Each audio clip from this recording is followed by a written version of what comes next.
प्रधानमंत्री को खुली रैली में इस तरह से पनौती बुलाना कि वो मैच देखने गए, प्रधानमंत्री के वीडियो आते हैं वो खिलाड़ियों के साथ बात कर रहे हैं, उस पर भी ये कहना कि भाई पनौती वहां चले गए, जेब कतरा कह देना, उनके ओबीसी कास्ट के ऊपर भी एक सवालिया निशान लगा देना, उसी दिन जिस दिन कांग्रेस अपना मैनिफेस्टो रिलीज कर रही है और कह रही है कि हम कास्ट सेंसस कराएंगे, हम तो पिछड़ी जातियों के बहुत रहनुमा हैं, उस दिन ये सब कहना आपको लगता है कि ये सही है?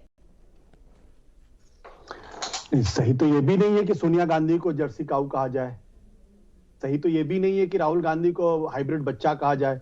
और ये बात 2004 में कही थी, जो मौत का सौदागर वाला जो टिप्पणी थी सोनिया गांधी को 2007 की टिप्पणी थी।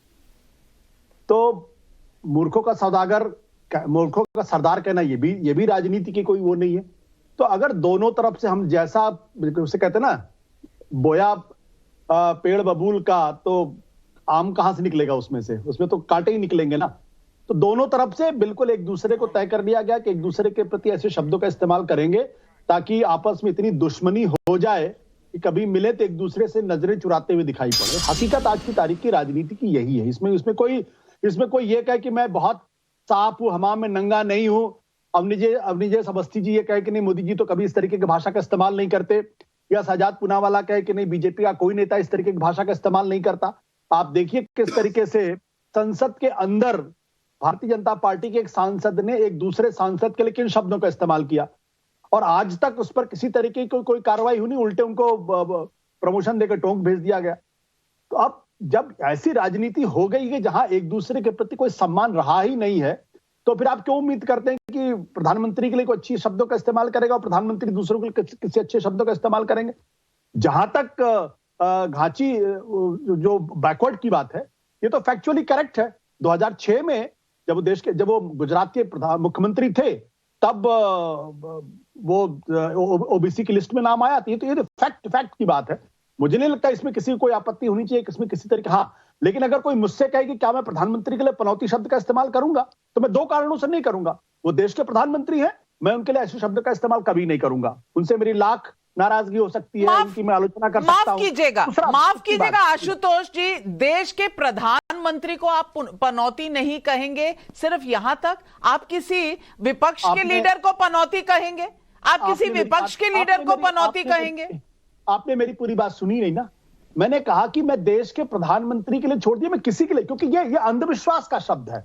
ये अंधविश्वास का मतलब कि ये आप अंधविश्वास दरअसल फैला रहे हैं। कोई अपशकुन कैसे हो सकता है? मुझे तो इसमें यकीन नहीं है। मैं राहुल गांधी के लिए भी पनौती शब्द का इस्तेमाल नहीं करूंगा, प्रधानमंत्री के लिए भी नहीं, मैं किसी के लिए नहीं करूंगा, क्योंकि इसका मतलब यह कि मैं अंधविश्वास में यकीन रखता हूं। इसका मतलब एक प्रधानमंत्री जी वहां गए इसलिए भारत हार गया।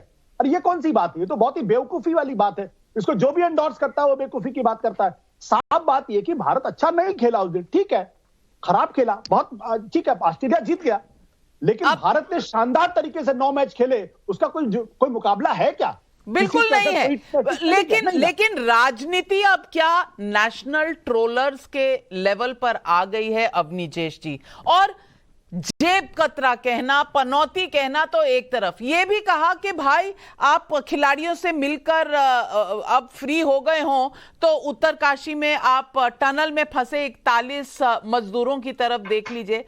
मैं पूछना चाहती हूं कि क्या आज की राजनीति में फैक्ट से कुछ लेना देना है कि नहीं? क्योंकि पिछले कई दिनों से कितने अफसर भेजे गए प्राइम मिनिस्टर्स ऑफिस से, कितने मंत्री दिल्ली से भेजे गए, और कितनी बार बातचीत हुई है, ये तो सुर्खियों में भी आता रहा है। बावजूद इसके अगर राहुल गांधी ये शब्द, ये पूरा किस्सा उठाते हैं तो उसका कारण क्या है? और ऐसे में मैं तारिक खान समाजवादी पार्टी से हमारे साथ जुड़ गए, उनका भी स्वागत करूंगी। पहले अवनिजेश अवस्थी जी आपसे। नाविका जी, पहले तो आपको बधाई। अभी तक तो इंडिया अलायंस के एसपी ने ही आपका बायकॉट बैन किया था, तो कांग्रेस समर्थन ने भी कह दिया कि आप ऐसे ही बहुत बढ़िया विश्वास से और बुलंद आवाज से, आपकी बुलंद आवाज रहे, तो आपको उनकी शुभकामनाएं भी मिल गई हैं। धीरे धीरे ये इंडिया अलायंस के तमाम लोग जो हैं वो तमाम बैन पर अपनी जो प्रतिबंध था, बैन जो था, उसको विड्रॉ करते जा रहे हैं। दूसरा, नाविका जी, एक बात बड़ी और मैं आपको बताऊं, एक नैरेटिव बनाया जाता है कि अटल बिहारी वाजपेयी के समय में मैं अडवाणी जी के समय में, अडवाणी जी के लिए किन किन शब्द, हार्ड लाइनर, जंग लगा लौह पुरुष, ये सब लालकृष्ण अडवाणी जी के बारे में कहा जाता था जब वो सरकार में थे। जब अटल बिहारी, इंदिरा जी के समय में अटल बिहारी वाजपेयी के को क्या क्या कहा गया, और मैं आशुतोष जी को बता दूं जाकर के, अगर एक्सपंज ना हुआ हो वो शब्द, तो पार्लियामेंट में उनको गद्दार कहा गया, अटल बिहारी वाजपेयी को। आज ये तमाम लोग जो यहाँ बैठ करके अटल बिहारी वाजपेयी, लालकृष्ण अडवाणी जी को बहुत ज्यादा, बहुत बढ़िया लोग थे, ये ऐसी ऐसी ऐसी भाषा का प्रयोग किया गया जो भाषा शायद सामान्यतया प्रयोग नहीं की जा सकती, ये बात है। और आज नैरेटिव ये कि उसमें उस समय तो बहुत बढ़िया था, उस समय तो क्या क्या इंदिरा जी ने क्या कहा कि एक शेर जब सोता है, 15 अगस्त लाल किले की स्पीच से मुझे याद है, तो मच्छर आकर के काटते रहते हैं, उससे शेर को कोई फर्क नहीं पड़ता, और उसका जवाब दिया था वाजपेयी जी ने। तीसरी बात बड़ी साफ सी है कि एक बात, जिस तरीके की बात यहाँ कही जा रही है, उस मैच में उनको ऐसी किसी भी जगह प्रधानमंत्री नरेंद्र मोदी का पहुंचना इनको अच्छा नहीं लगता।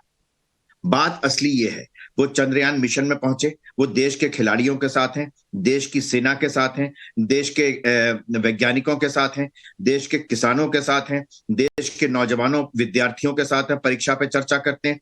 देश का कोई ऐसा वर्ग नहीं है जिसको वो छोड़ना चाहते। जब वो कहते हैं कि मेरे परिवारजन, तो परिवार के हर व्यक्ति, हर वर्ग के साथ नरेंद्र मोदी खड़े हुए दिखाई देते हैं। और ये जो खींच है नरेंद्र मोदी के को परिवार के हर व्यक्ति के साथ खड़े होने में, ये खींच है वास्तव में, और कुछ नहीं है नाविका जी।